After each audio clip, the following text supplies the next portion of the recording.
Hi, this is Victor and welcome back to my math tutoring channel. We will be talking now about the fundamental theorem of calculus, since in the previous video we saw that Riemann sum, by using Riemann sum to calculate the end area under the curve, we can calculate the integral between 2 points of that curve. So let's start with theorem number 1, that is the relationship between the derivative and the integral. I will give you an example and you will understand. If I want the integral of 2x dx, this is equal x squared plus c. Why? Because the derivative of x squared, it's equal to x. So now we know that the integral is the antiderivative of whatever is the function. So the antiderivative of 2x, it is equal to x squared. Why did I add the c? Because the derivative of x squared plus 5 equal 2x, 2 plus 0. And the derivative of x squared minus 4 is equal to x minus 0. So my c is a constant here. It can be a positive or a negative number.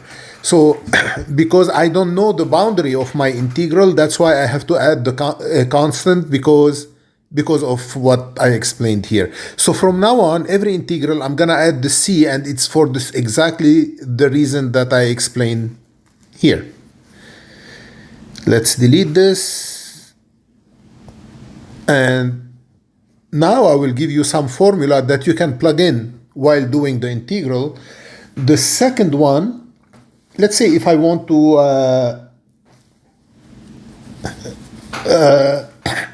study the area under the curve of that function between 2 and 3, instead of dividing it into rectangles, I will, and this is f of x, I will study the integral between 2 and 3 of fx dx.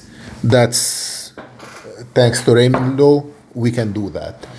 Let's do some basic formula that we will use without, you don't need to prove them, you can use them while doing the integration. The first formula will be f integral of 1 dx or 2 dx or 3 dx is equal to x, y plus c. Why? Because the derivative of x is equal 1. And the plus c, you know why. So if I have the integral of 2 dx, it's equal 2x. Because the derivative of 2x is 2. The derivative of 2x is equal to. So the integral of 2 dx is equal to x. Let's do another formula that we can use. So if I have the integral of x to the power of n dx, the formula would tell me it is x to the power n plus 1 divided by n plus 1 plus c. I'll tell you why. If I have the integral of, or the derivative of x to the power of 5, yeah? So the derivative of x to the power of 5 is 5x to the power of 4. Yeah? So if I want the integral of 5x to the power of 4 dx, let's move it.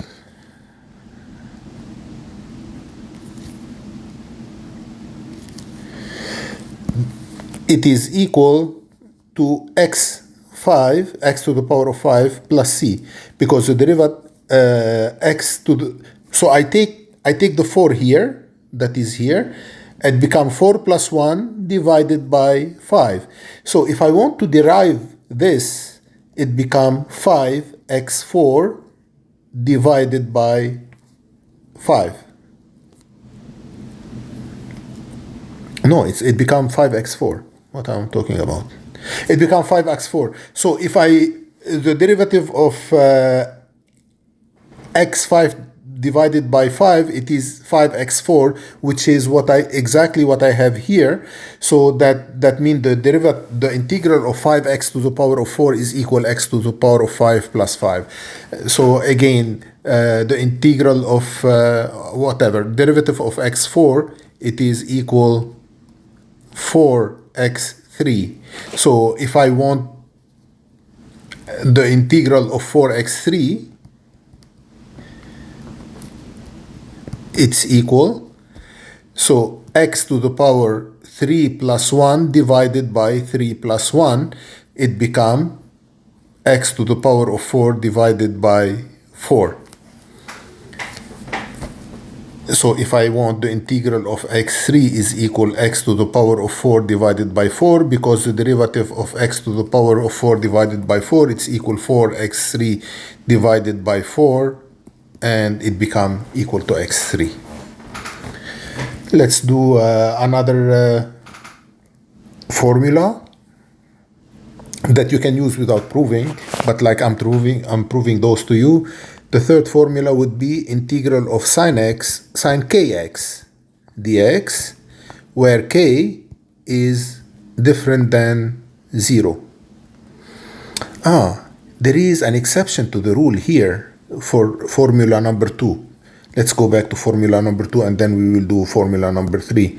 We said formula number 2 is integral of x to the power of n dx is equal x to the power n plus 1 divided by x plus 1 plus c on one condition,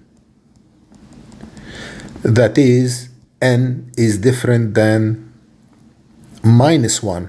Because if I have x to the power of minus 1, it will become 1 over x, and the derivative of ln of x is equal 1 over x. So the integral of x to the power minus 1 dx is equal to the integral of 1 of x dx.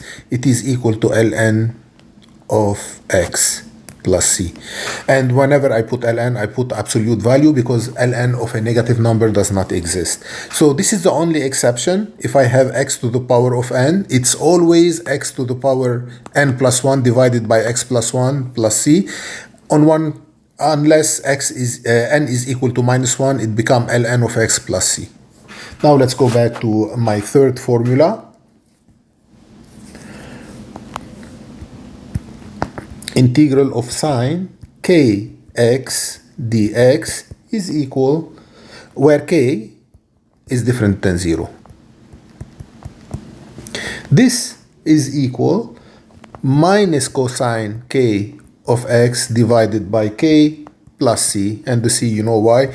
Because and here, if I want to derive this, the derivative of cosine is minus sine, and I have one minus here. So minus sine kx multiplied by the derivative of kx.